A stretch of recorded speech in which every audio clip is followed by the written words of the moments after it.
Microphone.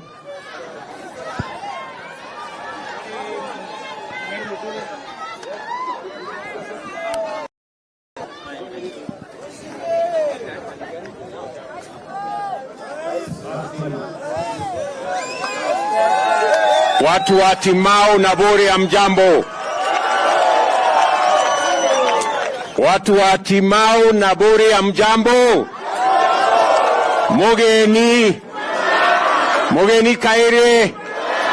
Bwana Yesu asifiwe. Hebu munisalimie hivi hewani nione watu wa Meru. Bas. Kwanza mimi nataka niwashukuru sana jameni kwa kutukaribisha hapa Bore, hapa Timau. Mimi najua tumewaamukia asubuhi kidogo, si namna hiyo? Lakini si wanasema mapema ndio best? Ama wanasemanga namna gani? Si mapema ndio best?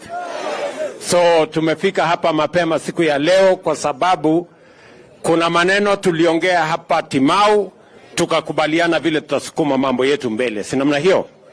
Tulikubaliana tutapanga ajira ya hawa vijana. Si ni kweli? Na ndio sababu hiyo tulianzisha hii mpango ya housing. Kwa sababu hapa kwenye housing tutakuwa na nafasi ya ajira ya vijana wa Kenya. Kuanzia wale watu wanafanya kazi kwa factory ya simiti, kule kwa factory ya chuma, kule kwa kware na kokoto na mawe, mpaka hapa kule kwa ma-architects, kutakuwa na kazi ya engineers, kutakuwa na kazi ya quantity surveyors, kutakuwa na kazi ya electricians, plumbers, carpenters, masons, hata watu wa mkono watapata kazi hapa. Tunaelewana? Na sisi wote si tulikubaliana kazi ni kazi? Ama tulikubaliana aje? Wale wako huko kwa factory ya simiti si watafanya kazi? Na wale wako kwa factory ya chuma si wataendelea na kazi? Na wale transporters watakuwa na kazi? Na wale watakuwa wanafanya kazi hapa si watakuwa na kazi?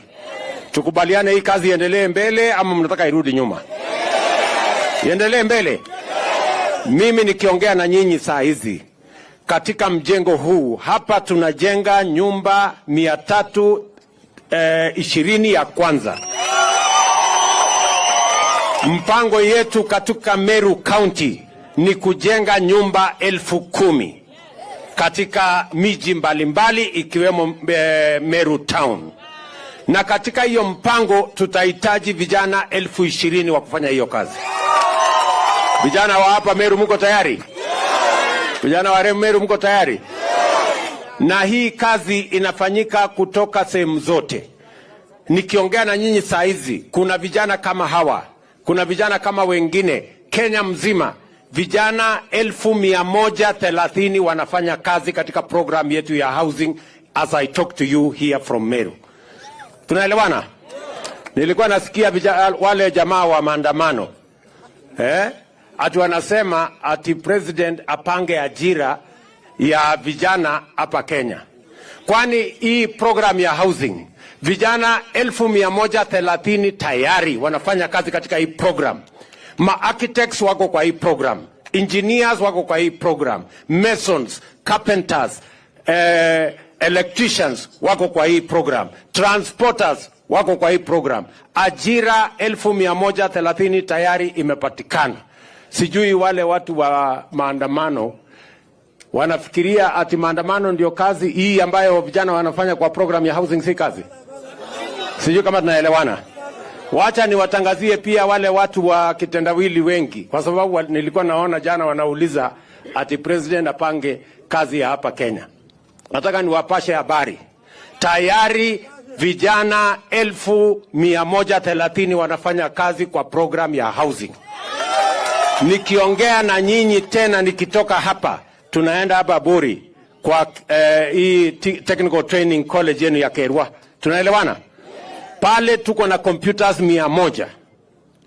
na tumedistribute computers 20,000 Kenya, na tayari vijana 120,000 Kenya wanafanya kazi kwa mambo ya digital jobs in different parts of the Republic of Kenya. Hawa vijana wote hawakuwa na kazi hapo nyuma, lakini ni mpango yetu ya kuhakikisha kwamba kuna ajira katika taifa letu la Kenya, na tutapanga kazi hapa Kenya, na tutapanga kazi ya vijana pia nje ya Kenya, kwa sababu we live in a global village. Watu wa maandamano wawache kutusumbua. Unajua, niliwauliza juzi, ati wanasema nisimamishe hii program ya housing, ati nisimamishe ile ya digital jobs, ati nisimamishe export of labor. Mimi nikawauliza, kwani mko na mpango gani ya kufanya hawa vijana wafanye kazi? Unajua waliniambia nini? Ati wanapanga maandamano. Sasa niwaulize, wewe utatoka kwa hii kazi ya housing uende ufanye maandamano? Sio ni ukumbavu? Ama utoke kwa digital job uende ufanye maandamano? Ama uache kwenda export of labor ufanye maandamano? Hawa watu unajua wametuchezea shere miaka nyingi, lakini mimi nataka niwaambie safari hii hawawezi kudanganya Wakenya tena. Tuko na mpango kamili, na mimi nataka niwaulize tena wale jamaa wa upinzani, badala ya kuendesha porojo ya bure, badala ya kuendesha propaganda ya bure, waeleze Wakenya, hii mpango yetu ni housing, mpango yetu ni digital jobs, mpango yetu ni export of labor. Mpango yao ni gani? Si waeleze Wakenya badala ya kuongea mambo ya bure. Mimi nataka niwaeleze vile vile hapa katika mjengo huu pia tutahakikisha kwamba kuna shule ya watoto wetu itajengwa hapa. Nishamwambia PS wetu, nishamwambia Waziri Alice, hapa tutawajengea pia shule, kwa sababu tunataka watu watakao kuja kuishi hapa watoto wao wapate mahali pazuri pa kusoma vile vile. Tumeelewana jameni? Mimi nawashukuru watu wa Meru. Mimi nawashukuru watu wa Buri, watu wa Timau. Nyinyi ni wakulima sugu. Mimi nasema pongezi sana. Mumetusaidia kuzalisha chakula katika taifa letu la Kenya. Wakati wengine walikuwa wanavaa sufuria barabarani, nyinyi mlikuwa shambani. Si ni kweli? Si ni kweli? Na mimi niliwaeleza njia ya kuondoa njaa Kenya ni kusaidia wakulima wazalishe chakula, ndio tuzalishe chakula ya kutosha, tufukuze njaa. Ni kweli ama si kweli? Na ndio sababu hatua yeza ilikuwa ni kupunguza gharama ya mbolea kutoka 2,000. Njia ya pili ni kuhakikisha kwamba tunasaidia wakulima mambo ya irrigation. Na hapa katika Meru County tuko na programs nyingi ya irrigation. Mimi nitazirudia hapa wakati tumekamilisha mambo ya procurement na mambo yale mengine. Hatua yetu ya tatu ni kuhakikisha kwamba tunapanga soko ya sawasawa ya mazao ya wakulima. Ndio sababu hapa Meru tunajenga soko 9 mpya ya fresh produce ya wakulima wetu. Hapa Meru tuko na program ya County Aggregation and Industrial Park, mahali tutahakikisha kwamba wakulima wanaweza kukusanya mazao yao, tufanyie value addition, tufanye agro processing, tuuze mazao yenu kwa bei ya sawasawa, mkulima aweke pesa kwa mfuko na Kenya ipate chakula. Nyinyi mnanielewa jameni? Tuko pamoja? Na mimi nawashukuru sana. Nataka niwaulize Wakenya wote, kila mkulima, kila Mkenya ambaye yako na mahali anaweza kulima, tulime, kwa sababu Kenya hii bado tunaagiza chakula. Tunatumia pesa ya Kenya bilioni 500 kila mwaka kulete mahindi, mchele, sukari.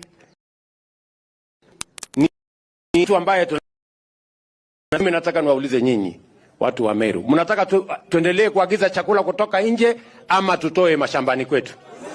Si tuende shambani tuzalishe chakula?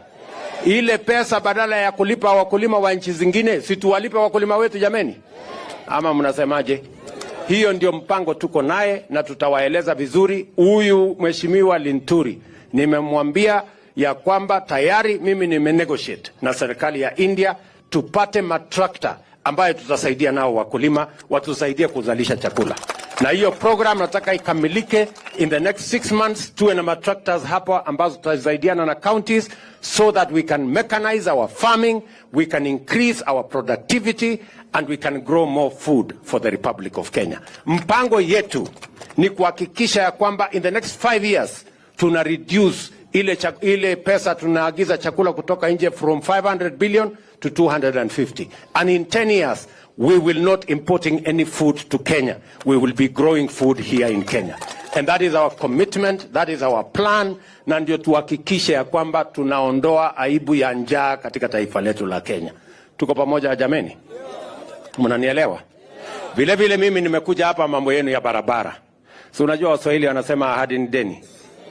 Na deni, dawa ya deni nikulipa. Kuna barabara zenu hapa tulikubaliana ya kwamba tutakuja tuwajengee. Leo mimi nimekuja hapa kuanzisha barabara yenu ya Timau Town na nimekuja kuanzisha ile barabara ingine. Na mimi nitarudi hapa tena na tena na tena. Kwa sababu kwa mwaka mmoja nimekuwa nikipanga. Nilikutana huko iko na madeni imetoka hapa sijui mpaka wapi. Wale watu wa Rege walihangaika mpaka madeni ikarundikana. Sasa mimi nataka niwahakikishia kwamba nimepanga vile tutalipa madeni na vile tutaendesha maendeleo yetu ya Kenya. Tutashirikiana jameni? Na nyinyi vile vile mimi nataka niwaulize, tunataka watoto wetu wote wasome. Ndio nimeweka pesa nyingi kwa mambo ya kilimo, mambo ya masomo. Tumeajiri walimu 56,000 wapya ambao watatusaidia kusomesha watoto wetu. Na tena mwaka huu na wauliza wabunge kama vile Lindikiri wenu huyu ya kwamba mwaka huu vile vile napeleka mapendekezo bunge tuajiri walimu wengine 20,000 mwaka huu. Ili tuhakikishe ya kwamba kila mtoto akienda shuleni apate kuna mwalimu, tusomeshe watoto wetu kwa sababu elimu ndio inasawazisha Wakenya wote. Inalete usawa. Mtoto wa tajiri, mtoto wa maskini wakipata elimu wanakuwa sawa. Ninyi mnanielewa jameni? Tuko pamoja? Na vile vile mimi nataka niwaulize ya kwamba tumekubaliana mambo ya matibabu. Hatutaki tena Mkenya auze ng'ombe yake ama mali yake kulipa bili hospitali. Na ndio sababu tumeweka mpango mpya. Hawa wabunge wamenipitishia sheria 4. Sasa tuko na program mpya ya UHC ambayo tutahakikisha kwamba wale wanalipa shilingi 500 kwa saa hizi kama mapato yao iko chini tutawapunguzia ikuje 300. Na wale hawana uwezo, si kuna watu hawana uwezo? Wale hawana uwezo kabisa ya kulipa, serikali ya Kenya tutawalipia. Ndio kila Mkenya awe na bima ya afya. Ukienda hospitali unatibiwa na unaenda nyumbani bila ya kuulizwa pesa. Nyinyi mnanielewa? Kuna watu kidogo wanatusumbua pale kotini lakini maneno tumenyorosha. Si ndio? Si tumewaambia wakora na wafisadi na matapeli mambo yao ni ngapi? Mambo yao ni 3. Wawaje kutusumbua. Ama mnasemaje? Ama mnataka tubembelezane na hao wafisadi? Si hao wafisadi wawachane na sisi? Tuwanyoroshe. Allah. Ama ni aje? Si nyinyi mlinipatia maneno? Mkasema ninyoroshe kazi. Na hiyo kazi nitafanya na bidii sana. Na mtu akisimama mbele yangu na kazi yenu mimi napita na yeye. Ama mnasemaje? Tuko pamoja? Na sisi wote tunataka tuungane, tuwe team moja ya kupeleka Kenya mbele. Na mimi I want to give you my commitment. Kwa mambo ya ufisadi there is no negotiation. There is no going back. There is nothing to negotiate. Sisi kila mtu, pesa ya umma ni pesa ya umma.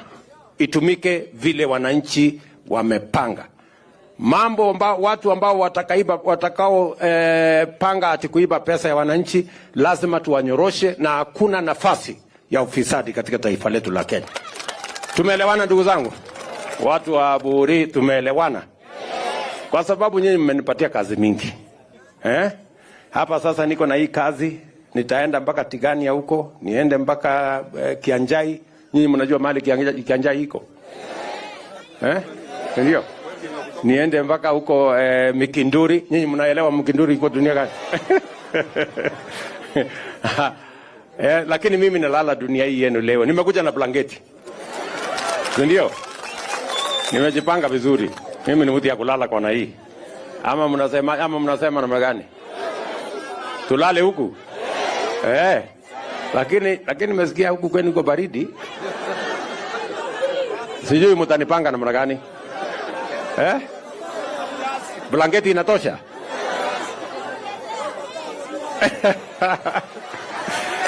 Haya. Sasa tuko na viongozi wengi, lakini kwanza si mnajua